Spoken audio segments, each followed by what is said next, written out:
My name is Diana, and there was a time when I believed my life was perfectly in order. I had a successful career as head of marketing, a loving husband named Bob, and a stable, comfortable existence. I was proud to be financially independent, diligently paying off our mortgage with my earnings. Family was central to us. Bob's younger brother, Nathan, and their mother, Judy, were constants in our lives. Their father had passed away some years earlier, making the brothers especially protective of their mom. Watching Bob's devotion to his family only deepened my affection for him. At first, Judy seemed genuinely fond of me. During family gatherings, we'd chat over coffee, and she often asked about my job in marketing. She'd nod with what seemed like genuine respect as she commented on the importance of my work. I cherished her approval, wanting to be a beloved part of Bob's close family circle. In those early years, our marriage was full of joyful family activities. Weekend barbecues, holiday feasts, and spontaneous game nights. I remember one particularly lively Thanksgiving at Judy's house, with laughter filling the air and conversations overlapping. "Pass the gravy, will you?" Bob's uncle would jovially call, and Judy would playfully retort, smiling as she passed the gravy boat. Surrounded by Bob's family, I felt a genuine sense of belonging. But an unsettling undercurrent surfaced during a New Year's Eve gathering at Judy's. While refilling my wine in the kitchen, I overheard her in the living room making a snide remark about what Bob's cousin Lori was wearing. Lori, a single mother, was struggling financially, and Judy's words were cutting. "That dress must have cost all of $10, she scoffed, implying Lori was out of her depth among those more financially secure. My heart sank with embarrassment for Lori. This wasn't the warm, welcoming family I thought I knew. Over time, the teasing that I'd brushed off as harmless revealed itself as something far crueler. Judy regularly huddled with Bob and Nathan, casting judgmental glances at other relatives and friends, whispering and snickering as they shared derisive comments. I felt the sting of this cruelty on Easter Sunday when Judy mocked another relative's new car. "Probably got it from the buy here, pay here lot," she speculated with a smirk. "She'll be paying it off until she's 70. I couldn't hold back. "Hey," I interrupted, my voice sharper than I intended. "Don't you think that's a bit much? Janet can probably hear you." The room went silent as Judy looked up at me with thinly veiled disdain. "Well," she replied sarcastically, "looks like we've offended your delicate sensibilities, Diana." Bob and Nathan exchanged uneasy glances. "I just think it's rude," I said, my voice steady despite my racing heart. "Why do you always have to put people down?" Judy's smile faded. "If you don't like it, you don't have to listen. Why don't you go sit somewhere else?" Feeling slapped, I turned to Bob, hoping for his support, but he only looked down. "Fine," I said tightly. "I will." After that day, family gatherings became a lonely ordeal. I'd sit by myself, nursing a drink, while Bob stayed glued to his mother's side. Occasionally, he'd send an apologetic glance my way, but he never came to sit with me. One evening, after an especially tense dinner, I felt the weight of this divide settle heavily between us. I couldn't hold back my frustration any longer. "Why don't you ever stand up to her?" I asked, my voice trembling with a mixture of hurt and anger. Bob sighed deeply, his hand running through his hair in distress. "She's my mother, Diana. What do you want me to do?" "I want you to tell her she's being mean," I said, my words sharp. "I want you to support me." But he never did. Over time, the tension grew unbearable. I started finding excuses to avoid family events, work emergencies, migraines, anything to escape the icy stares and whispered criticisms.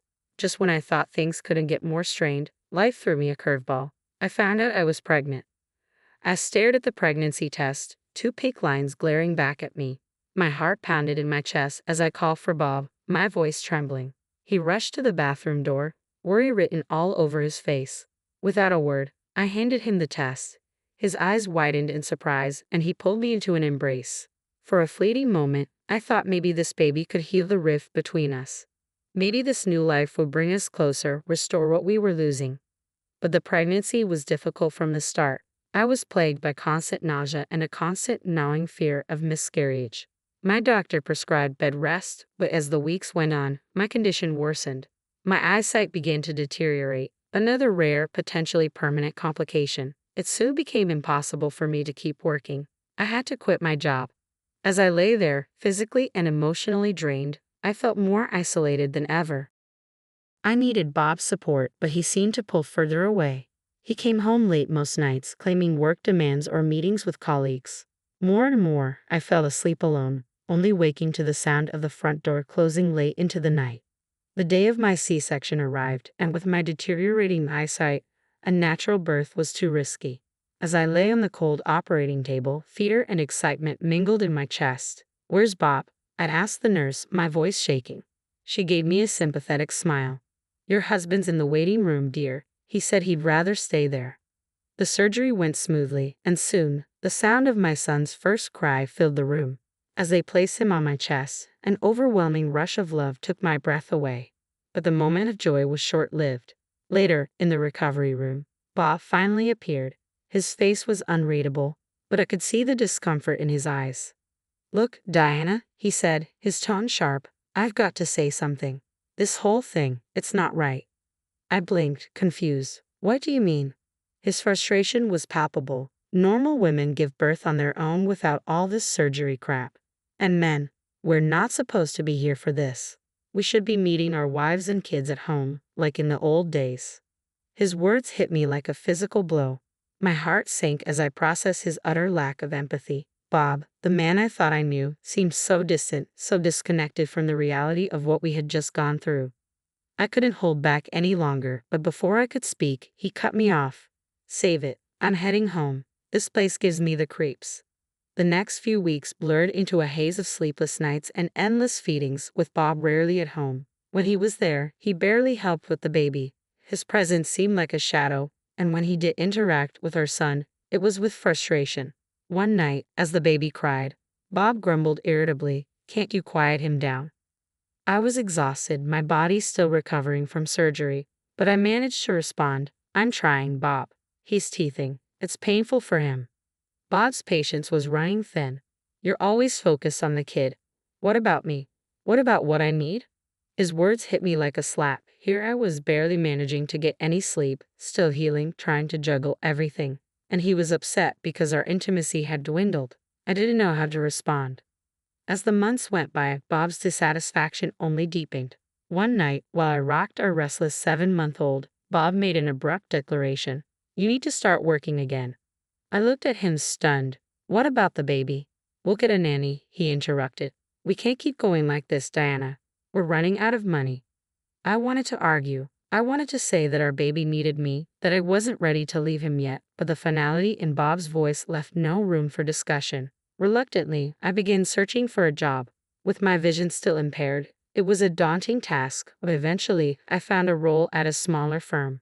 The salary was much lower than my previous job, but it was something.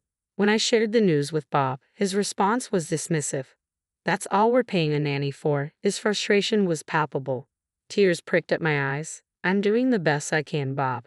It's hard with my vision still not fully recovered." He muttered something under his breath and walked away, leaving me feeling more alone than ever.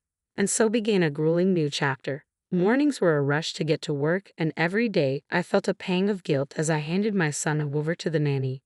My days were a blur of trying to keep up at work with compromised eyesight, then coming home to a husband who resented me and a child who needed me more than ever. Time slipped by in a relentless cycle of work, childcare, and mounting tension. Family gatherings, already strained, grew worse with Judy's behavior. She'd act as the doting grandmother when others were around, but her detachment was always clear. She'd call our son in a sickly sweet tone, "Come to Grandma." But he, sensing her coldness, would cling to me instead. Judy's mood would sour instantly. "What have you been telling him about me?" she'd accuse, venom in her voice. "You're turning my grandson against me." Exhausted, I tried to explain. "He just doesn't know you well, Judy. Maybe if you visited more." She'd cut me off before I could finish. "Don't you dare blame this on me," she'd snap, then storm off to complain to Bob. Then, on an ordinary Tuesday, my life took another unexpected turn. I found myself staring at a positive pregnancy test, the 2 lines unmistakable. Panic gripped me as memories of my first difficult pregnancy flooded back. Was I strong enough to go through this again? I realized I was already well into my first trimester, and the path ahead seemed set. Trembling, I called Bob at work to break the news. His voice was impatient. "What is it?" "I'm pregnant," I said, my heart racing. After a long silence, Bob finally replied, "Look, Diana, I'm swamped. We'll talk later. Just keep your job. We can afford to lose that income. Then he hung up. I sat there, phone still in my hand, feeling more alone than ever. This pregnancy, though challenging in its own way, was easier than the first. My morning sickness was mild and my vision remained stable. With renewed determination, I kept working, focused on supporting my growing family, despite everything that weighed on me. As the months passed and my belly expanded, the emotional gap between Bob and me seemed to stretch wider. He spent more and more time at his mother's house, often coming home late at night. One evening, I struggled to put our toddler to bed, my body aching with discomfort. When Bob walked in, I felt a flicker of hope for some help. "Can you read him a story?" "I'm really tired," I asked. Bob glanced at us, then checked his watch before sighing. "Can't. I promised Mom I'd help her move some furniture. Don't wait up." The door slammed shut behind him, and a tear slid down my cheek. I looked at my son, his trusting eyes filled with innocence, unaware of my sorrow. Then I glanced down at my growing belly, my heart swelling with love for the child I hadn't yet met. As my 7th month of pregnancy approached, Thanksgiving was just around the corner. The house started to fill with guests in the afternoon. My parents arrived early, my mom immediately donning an apron to assist in the kitchen. Friends and family crowded in, their laughter and conversation adding warmth to the house. Just as I was finishing setting the table for dinner, the doorbell rang again. It was Nathan, Bob's younger brother, and he wasn't alone. "Everyone, this is Victoria," Nathan announced, his face lighting up as he introduced his fiancée. The room fell momentarily silent before erupting in congratulations. I forced a smile, trying not to let the flicker of envy I felt show. Bob's face brightened at his brother's happiness, and I couldn't help but notice the contrast to my own growing sense of isolation. Judy arrived shortly after, her eyes widening with appreciation when she saw Victoria. "Well, well," she exclaimed, her voice dripping with enthusiasm, "a sight for sore eyes." Throughout dinner, Judy showered Victoria with attention, peppering her with questions and hanging on to her every word. I did my best to focus on being a gracious hostess, but I couldn't help overhearing their conversation. "So, Victoria," Judy said loudly, making sure everyone could hear, "Nathan tells me you're a manager at National Bank. How prestigious." Victoria nodded, her discomfort evident. "Yes, I've been there for about 4 years now." Judy beamed. "You must be doing very well for yourself, unlike some people who can only pop out babies and breed poverty," she added, casting a pointed look in my direction. My cheeks burned with humiliation. I felt the sting of her words, but beside me my mother tensed, ready to come to my defense. I gently touched her arm, silently pleading with her to let it go. Judy's voice dripped with false sweetness as she continued. "Victoria here makes $120,000 a month. Now, that's the kind of daughter-in-law I've always dreamed of. Smart, beautiful, successful." Tears welled up in my eyes. I thought about all the years I'd spent working hard to support our family, paying the mortgage, and building the career I was proud of, all of it now seemingly forgotten. "I think we should continue this lovely evening somewhere more suitable," Judy announced, standing up. "Victoria, dear, why don't we all go to that new restaurant downtown? My treat, of course." Before I could process what was happening, Judy, Bob, Nathan, and Victoria were heading for the door. Bob didn't even glance back at me as they left. The remaining guests, sensing the shift in atmosphere, quickly made their excuses and departed, leaving only my parents behind. They offered to help clean up, but I insisted they rest. Finally, alone, I collapsed onto the sofa, tears flowing freely. Time seemed to stand still as I cried, my hand resting gently on my swollen belly. I thought about how my life had spiraled to this point. Dawn was approaching when, 5 days after my emergency C-section, I felt a sudden surge of strength, both physical and emotional. The doctors were impressed with my progress and gave me the green light to leave the hospital. During this time, Bob hadn't called once. Since he left for San Diego, he hadn't asked how I was doing or inquired about our newborn son. It was clear to me now. Our marriage had reached its end. I reached out to my parents, asking if the boys and I could stay with them temporarily. They immediately agreed, offering their full support. While staying with them, I had the chance to rest and recuperate as they lovingly doted on my sons. I began researching divorce lawyers and gathering the necessary financial documents. A week after leaving the hospital, Bob finally called. I ignored the first 3 calls, letting them go to voicemail, but eventually answered the 4th. "Where the hell are you?" Bob demanded, his voice a mix of anger and confusion. Why aren't you at home? I took a deep breath, trying to remain calm. I'm at my parents' house with our sons. I filed for divorce. There was a stunned silence on the other end of the line before he scoffed. Divorce? Are you kidding me? After everything I've done for you? I felt my anger rise. What I've done? You mean abandoning me right before I gave birth? Or draining our savings? Get over it, he shot back dismissively. I'll pay you back, no problem. In fact, I don't even want to see you again. You know why? Because I'm going to be rich. He ranted about Nathan's new wife offering him a job at the bank, their plans to start a financial company, and how they were going to be incredibly wealthy. You never believed in me, Diana. You always shot down my ideas. Well, guess what? I'm free now, and you? You're just a loser who can't recognize potential when it's right in front of her. The divorce proceedings went surprisingly quickly. Bob didn't contest anything, returned the money he had taken, and agreed to pay alimony. When it came to the house, I had years of mortgage payments logged that proved I had been the primary contributor. The judge awarded me the house without hesitation. The day I moved back in with the boys, the house now officially mine, Bob was there packing up his last belongings. As I entered, holding the baby and with our toddler by my side, he sneered.